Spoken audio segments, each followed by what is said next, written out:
Welcome once again to the chat room. Nice to have your company. This is, as I keep saying, the fastest 28 minutes on television. We'll pick a huge topic, an enormous topic, and I was going to say skate over it. No, dig into it for 28 minutes, or the man who does the digging, the Dean of Sydney for the Kansas. I'm glad we're doing digging, not skating. I'm no good on skating, but digging I'm for. But we can't dig very far in 28 minutes, can we? It's amazing what we can do, though. Yeah. Let's have a go at the topic of a multicultural society. It's been in the headlines. There are people been debating it. I mean, we live in a multicultural society, so we are told. I mean, the people who introduced this concept of multiculturalism, what did they want? What did they have in mind? I don't know, and it's one of the ones that kind of snuck up on me.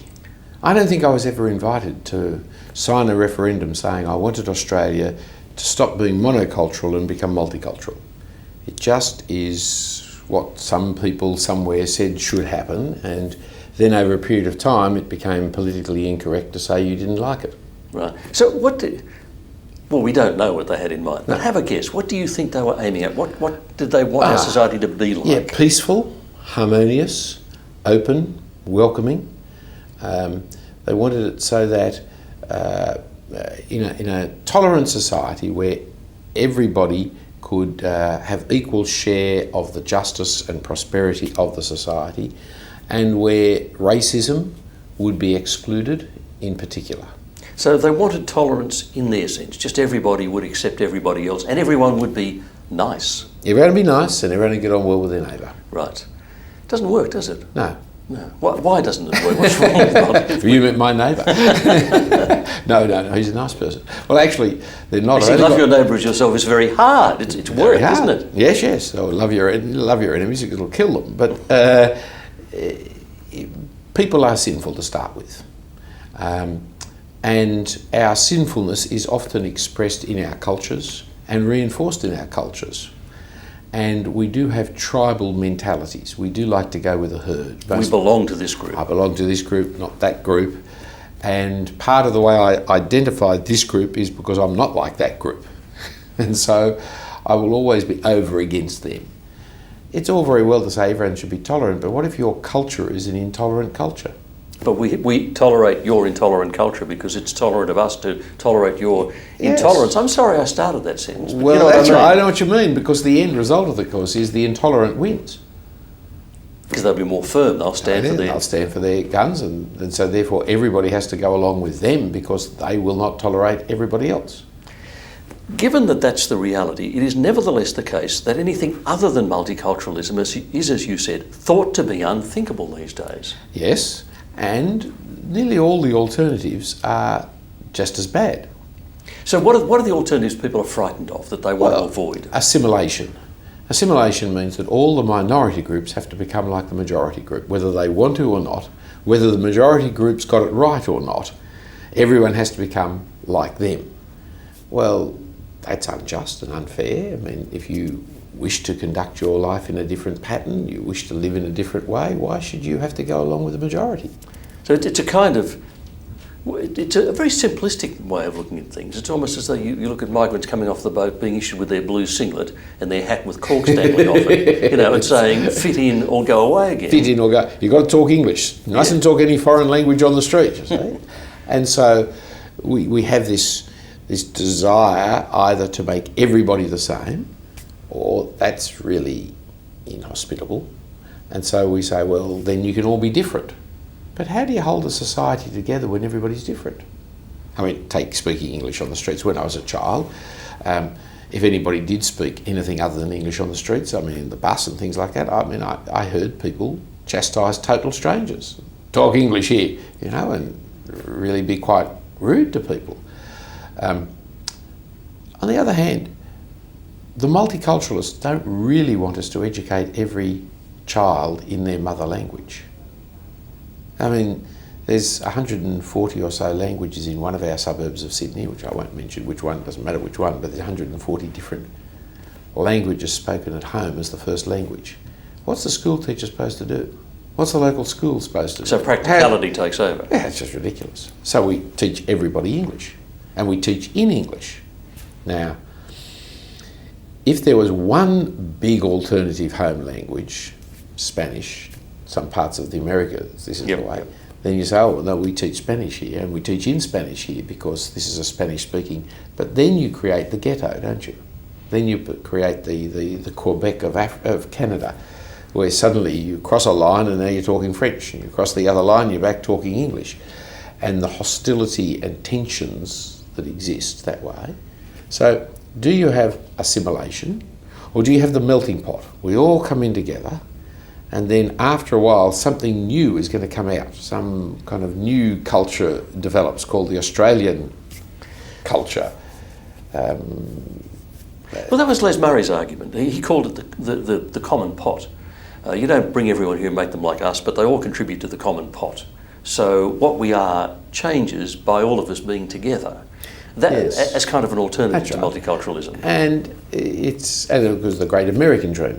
But of course, it still doesn't work. The majority determines which bit of the pot they're willing to accept as change or not change.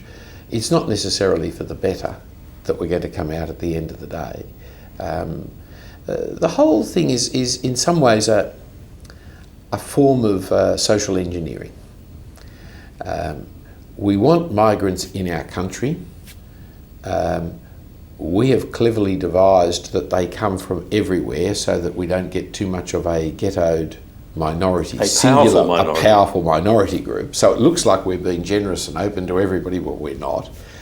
And we know that the first generation are being given a green light. You can stay just the way you are and live in Australia, because we know that the second generation will be educated in our schools in English, and the third generation won't even know the home first generation's language. I once had a politician tell me about the three-generation thing. He said the first generation have to live together to feel comfortable. The third generation, he said, are fully assimilated and they're completely Australian. The people in the middle have got an uncomfortable life with a foot in both camps. But he said that's what happens with every migrant group. Now, that's what he thought as a politician was the normal process. That's what they were doing. That's what many of our leaders are doing, consciously, specifically, intentionally. But they talk multicultural talk. Right. Because the first generation... So multicultural becomes a mask to disguise that process. Yes, it's just a three-generational assimilation. Now, I'm not saying assimilation's good either. You've got to be careful how you get branded in this, because you get branded very easily as racist and the rest of it. I'm just saying, look at the reality. The reality of most multicultural programs is a three-generational assimilation, which is not what people are saying it is. So it's just a mask for something else. What about being a contradiction in terms? I mean, you couldn't go on being a multicultural society and be a society, I presume. Right. What is the connection between a culture and a society? I mean... Pretty much the same thing. It really is. It needn't be. A society can be a governmental organisation and a culture the way they live. I mean, you can make up words any way you like, so I'm told by Mr. Dodson and Lewis Carroll. But really, a culture is a society. And so to have a multicultural society is to have a contradiction in the heart of our life. A multi-society. It's not going to work. One family has certain rules, attitudes, values about marriage. The one next door has completely different ones. Or one culture has a view as to this is criminal, the other has the view this is not criminal. There are cultures in the world that don't believe in private property. And so if you see anything lying around, you can pick it up because there's only common property. Well, you can't have that as a value and laws against stealing. For them, it's not stealing. It's just picking up part of the common property. For those of us who believe that there is such a thing as private property, it is stealing. Very hard to have those two cultures as one culture. And so you wind up, do we have more than one legal system? Well, that must be where it breaks down, because we may have a multicultural society, we don't have a multi-legal society. I mean, if I'm stopped for doing 80 in a 60 zone, I can't say, I'm sorry, that's not my law, I've got another law that I belong to. Well, why not? I mean, ultimately, the logic of a multicultural society, that's what you do.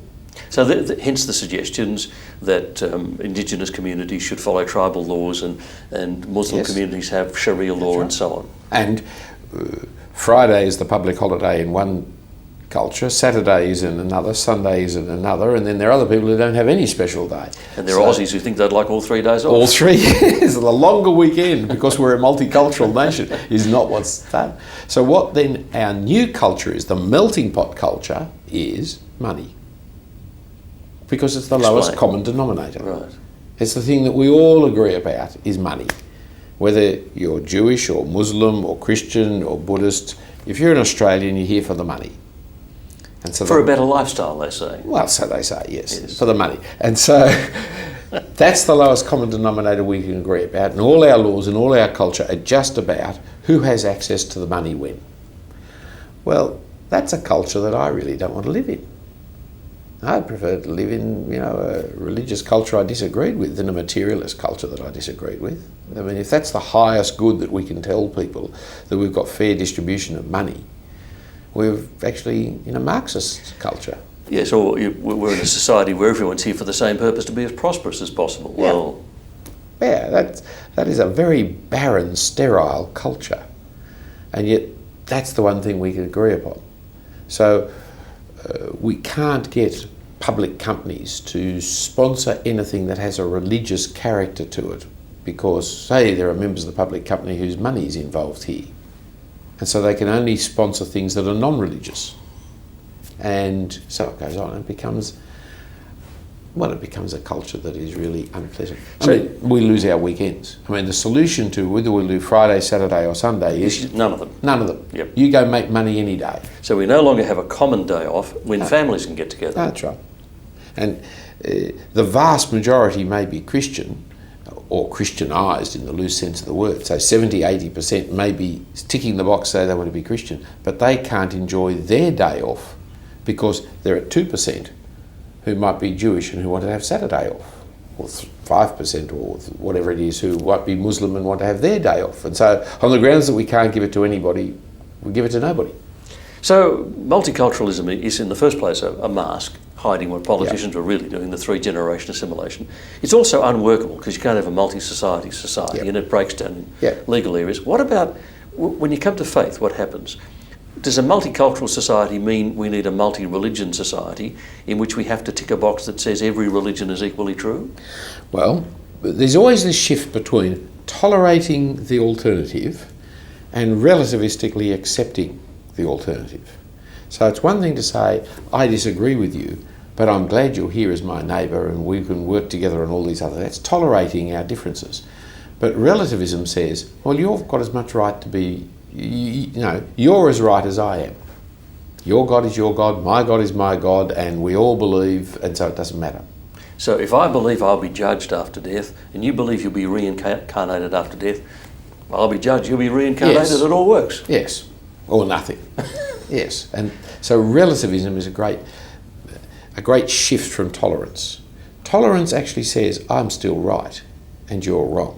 But we're going to get on. Yeah. I'm not going to hold that against you. I'm not going to refuse to trade with you because of it. It may mean I won't share a ham roll with you. I'm going to be sensitive to the fact that you won't like a ham roll. But I tolerate you, and hopefully you tolerate me. And so the fact that I've got a pig on the barbecue, you won't complain too much. Right. Okay, so we can be tolerant without being relativistic. But the very fact that our society is labelled as multicultural and we're told we have to accept everyone as being equal, has that had an effect on the way Christianity is seen in our culture?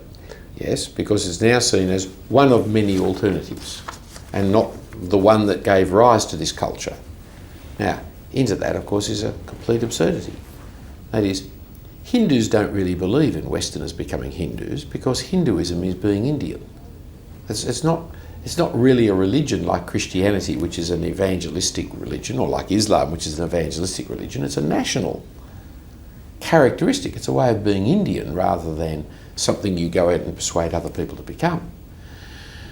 Whereas and likewise with Judaism. Judaism is something you're born into.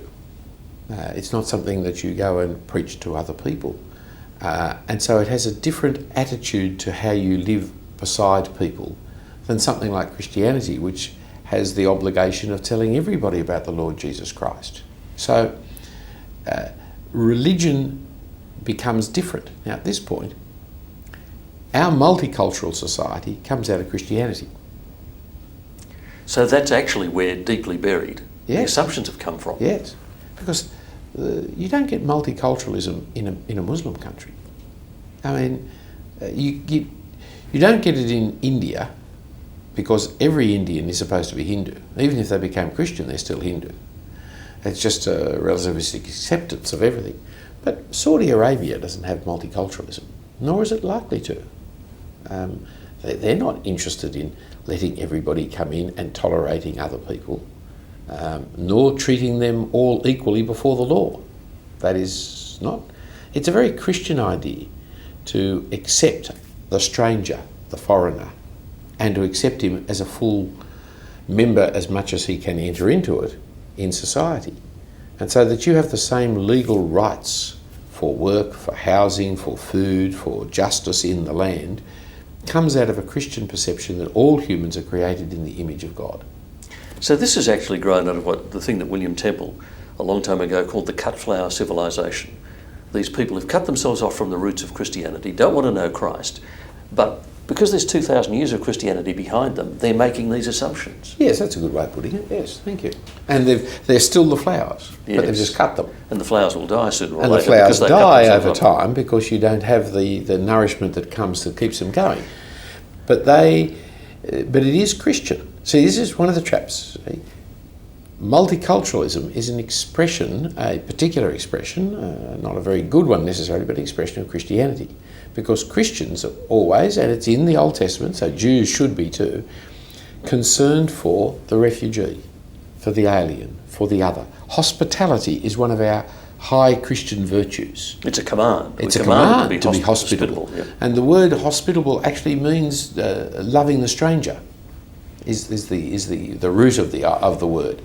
And so we are concerned for others, especially displaced people, And if you invite them into your culture, into your land, then you need to invite them in to look after them as they are. And so it's very Christian to be multicultural. But to think from being multicultural, accepting others, tolerating others, you can then move to changing the mainstream culture and doing away with it and getting rid of its Christian element and come up with a melting pot, you just wind up with money. Right, at the lowest possible The lowest common denominator. I don't know whether I'm going to take you somewhere you weren't going to go, but let me ask about the connection between Christianity and culture. Because the impression is that there is a Christian culture. Yeah. It's the impression that non-Christians have. Yeah. You know, Western culture, Western civilization, that's the Christian culture. What is the real relationship between Christian faith and culture? Well, culture's a tricky word anyway, isn't it? It can be used in terms of high culture, ballet, drama. It can be used of, this is the way the people in this tribe do things. The tribe could be a nation or it could be just a family. Every family has its culture. Every social grouping has a distinctive way of doing things. So the family of Jensens will do things differently to the family of Richards.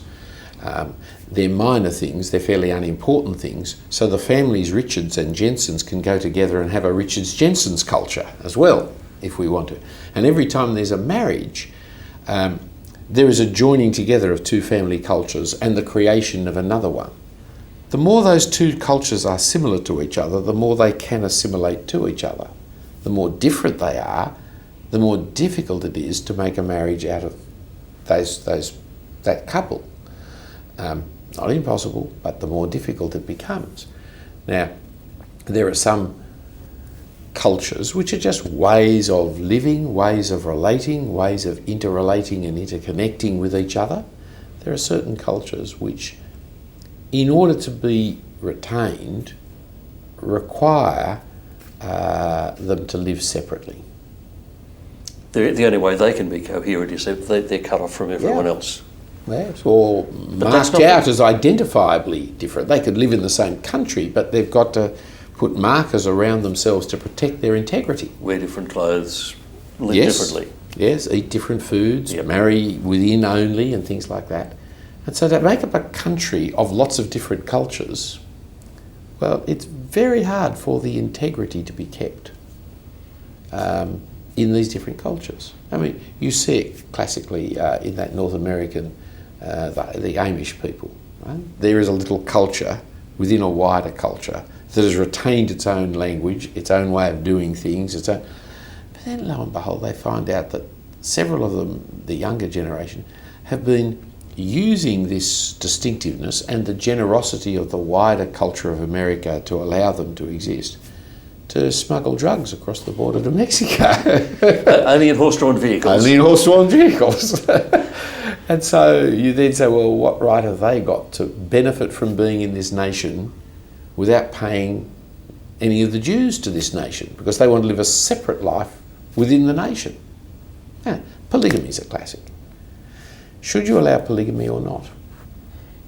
It's a very difficult issue. The Mormons traditionally did, and the Americans said no. The Muslims want to, but the Westerners won't let them. Now, you can say, well, what the man does in his own 4-bedroom house next door is his business. But on the other hand, his children go to schools, his social service is paid for by us, he has 4 families. Furthermore, rich men can afford 4 wives, which means poor men can't. And so you create then a whole group of people, young men who don't have wives, can't afford wives, and who will be looking outside of their culture and women can't have the same equal rights when they're one of 4. And so you say, well, we don't like polygamy for lots of just reasons. But it's a culture thing. We keep getting a message that these things matter. They matter enormously. You know, these are the things that political battles are fought over. And we get politicians saying, you know, you need to endorse this vision we have for Australia. You know, it's got to be Australia first and foremost. Where do our priorities as Christians actually need to lie? Yes, well, the Australia first and foremost is one of the most irritating things that is now coming out. Because when you're not allowed to have a culture like Christianity or Judaism, what is going to hold Australia together? I say it's money. The other alternative is jingoistic nationalism. I'm an Australian, that is what I am. It doesn't matter what you come back, doesn't matter your background, provided you're an Australian, provided you wear the green and gold in your sporting outfits and sing Advance Australia Fair and stand up and salute the flag. It doesn't happen often, but occasionally you will see Australian flags in front yards. It's becoming that. More and more so. Yep.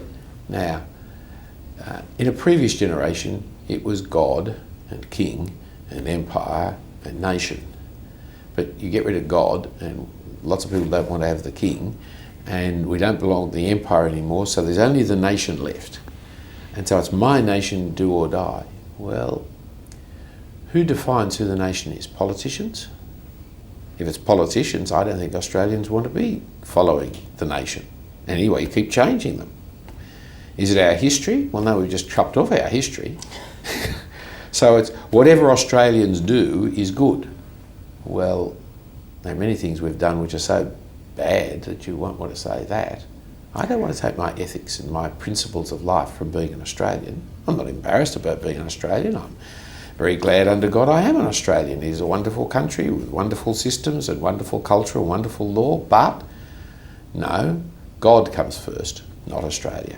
G.K. Chesterton once said, saying my country, right or wrong, is like saying my mother, drunk or sober. Good, yes. He was very clever at those things, wasn't he? Yes. We do want our country, but we want it to be right. We want it to do the right thing by people and to have, you know, good laws and etc. We want to call upon it to repent. Yep. And we want to be able to say, no, we've gone the wrong way. We shouldn't have done that. Let's turn back. So if the White Australia policy, which was is a bad idea, which is assimilation in the extreme, hardly anybody wants to argue for now. Everyone wants to say that was a bad idea. But it was the Australian way for how long? 60, 70 years. It was the Australian way. Both Labor Party, Liberal Party, every government was for it. Yes. And it was wrong. So I don't want to be an Australian, right or wrong. I want to be God's man first and foremost. So what is the call for Christians to be? What is it that Christ's calling us to be? If it's not country first, what are we to be first? It's got to be Christ first and his word, which will help us then see where our particular culture and where our nation fit. culture reinforces creation, generally. It reinforces it different ways. It's part of God's judgment on mankind that he has confused our languages so that we will never live in harmony with each other. But we need to understand what a Christian way of living would look like. And in as much as that's not being unfair on other citizens, call upon people to share it. Quick final question. It must be sometimes uncomfortable, because if I'm putting Christ first and I can't put my culture first and my jingoism first, there are times I'm going to feel as though I'm out of step. There are times I'm going to feel as though I don't quite fit, aren't there? Yes. If I fit with the world, then I'm not really Christian, because we follow the one that the world crucified. Therefore, I must expect my nation from time to time to be horrified with me, just as from time to time I must expect that I've got to call upon my nation to repent because they're going the wrong way. So if the world hates us, we shouldn't be too distressed because it hated Christ first. Exactly. That was what he said. Well, there you are. A lot of stuff to think about. We have covered a big territory when you talk about something as big as multiculturalism. And this is something, as I say at the end of these programs, for you to keep thinking about and keep talking about. Talk to your family about it. Talk to your Bible study group about it. So chew over these things again that we've been talking about this time. There's a lot to talk about there. And we'll chat about something. And in 28 minutes, an enormous topic again next time. Philip Jensen, thank you for your company once again. It's a pleasure, Kel. And thank you for your company on the chat room. Always delighted to chat to you. And we look forward to your company again next time on the chat room.